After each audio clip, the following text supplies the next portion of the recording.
Friends, I've had some people ask me about doing some blues licks and show it kind of what I do when I play. So I'm not particularly a flash player, but I do play some kind of bizarre, different kind of stuff based on combinations of other guitar players' stuff that I've heard and played over the years. I'm in the key of A today. It could be in the key of G. It could be whatever key I want it to be, depending on how we move it around. I'm playing around the E-type pentatonic, right? Where you play a chord that looks like an E chord. So I'm down here on the 5th position. And I want to show you the licks that are kind of built off of that kind of a movement there.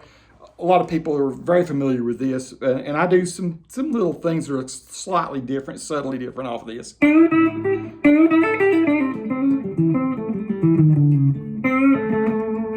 My approach is to combine the major pentatonic and minor pentatonic. This works really great when you're playing typically minor blues or blues over a dominant 7th chord,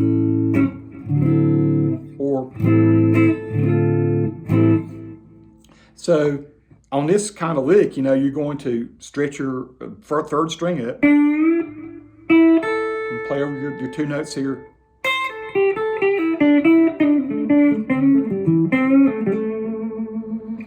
One of the things I like to do is throw this blue note in here, this note right here, the E flat.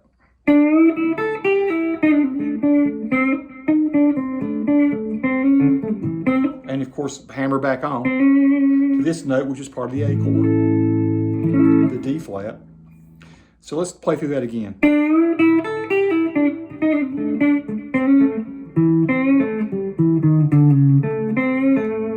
Now, one of the things my old guitar teacher when I played in the 80s, he used to tell me not to forget you got this D flat back here, and it sounds really good at the end of an A type lick. Nice way to end. So, you know, you've got your D flat note here.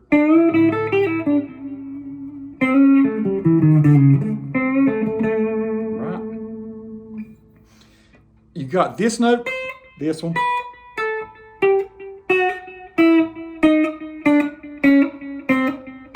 You also have this B note here, which sounds nice. So you've got a lot of notes right here that you can use in these licks. Any of those notes are going to work for you to pull off of, hammer onto, stretch to. So let's play something using all these different notes here. Let's do something like this.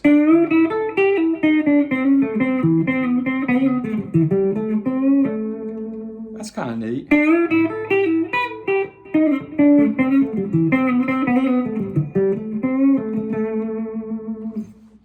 So that utilized all 5 notes that you've got kind of here that are nice notes to use in that sort of blues type vein. One of the things I like to do is, since you've got this blue note here that you can put in the scale, right? And you got this note, is play them both together, do this kind of thing. Right? Hendrix is down here checking me out. Okay, so that's one of the things I do. And a lot of times I like to just bend up to both those notes by grabbing both these strings and do it. It doesn't stay perfectly in tune, but it's kind of a cool, gnarly sound. So this lick, of course, came from like Jimmy Page, Mark Knopfler. A lot of people have used this. Chuck Berry probably goes all the way back to him.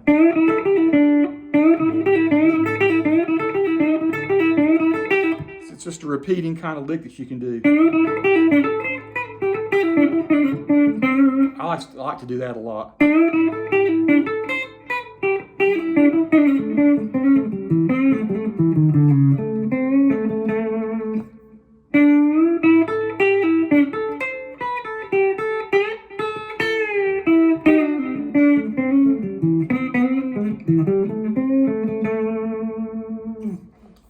It's also fun anytime you're playing these licks down here in that or that kind of vein, to start from the 2 notes behind up here. So you got this.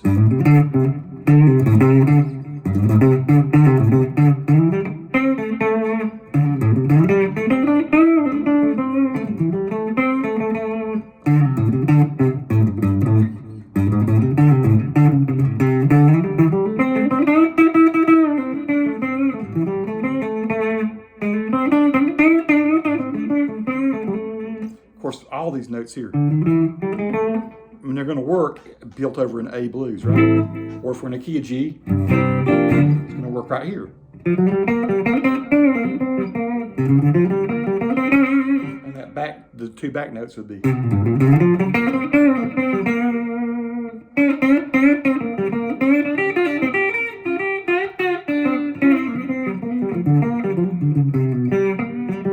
All I'm doing is just moving positions, playing the same stuff.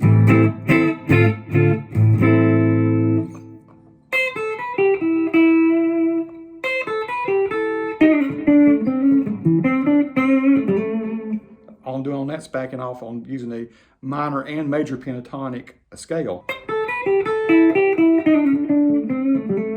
See, because you got your minor pentatonic here.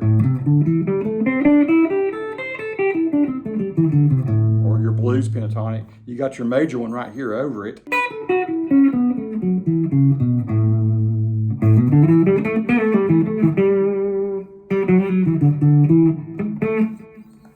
One of the things I like to do out of this pentatonic is not forget that you got this note here. So you got this one to back off to. You also got this one here to get kind of a really cool sort of majory kind of blues sound. A lot of times we get stuck in this.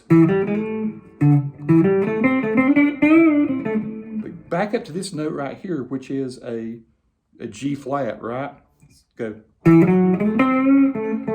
It instantly sounds kind of more Chicago-y type blues.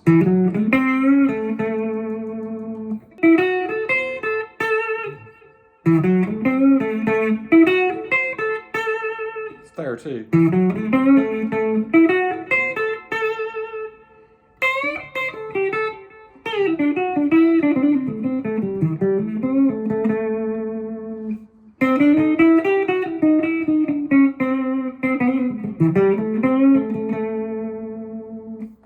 So all of this is just stuff, I just noodle around with a lot of these things and get them into my head enough so that when I'm improvising, they just kind of come to me.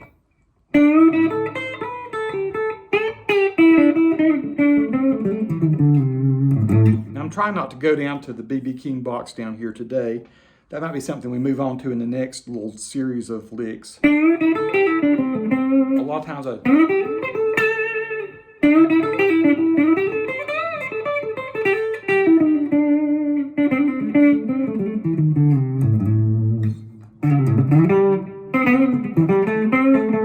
that is the key to doing more sophisticated licks, though, is to piece these little parts of the pentatonics together.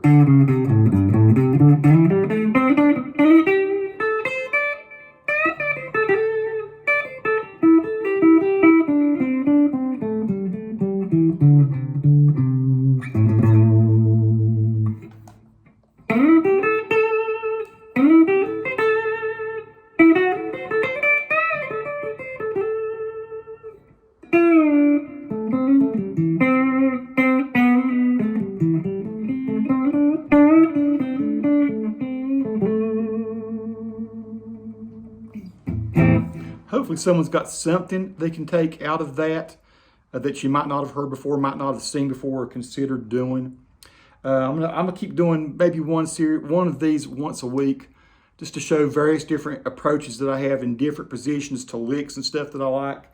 And like I said, what I do, I just noodle around a lot. I play myself some loops, some blues type stuff, and I figure out what works over what. And I try to keep a little bit of theory involved in it, so that I know at least what my notes are and where the notes are in the various different chords I'm playing. For instance, if I'm playing a minor, I know what notes are in my minor chord. And I know what notes to kind of, if I go to the D, I know the...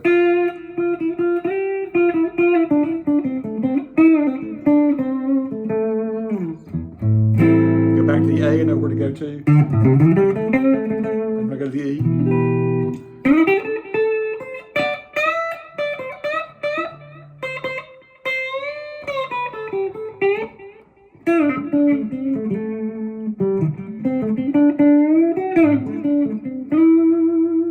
So I'm hearing the chords as I'm playing the notes. I'm thinking about where I'm going to be going. Maybe not always consciously so much as subconsciously, but I just know where, like I say, if we were to put a G into that progression, where I might go for the G. I know where I've got some G notes here. So if I were playing a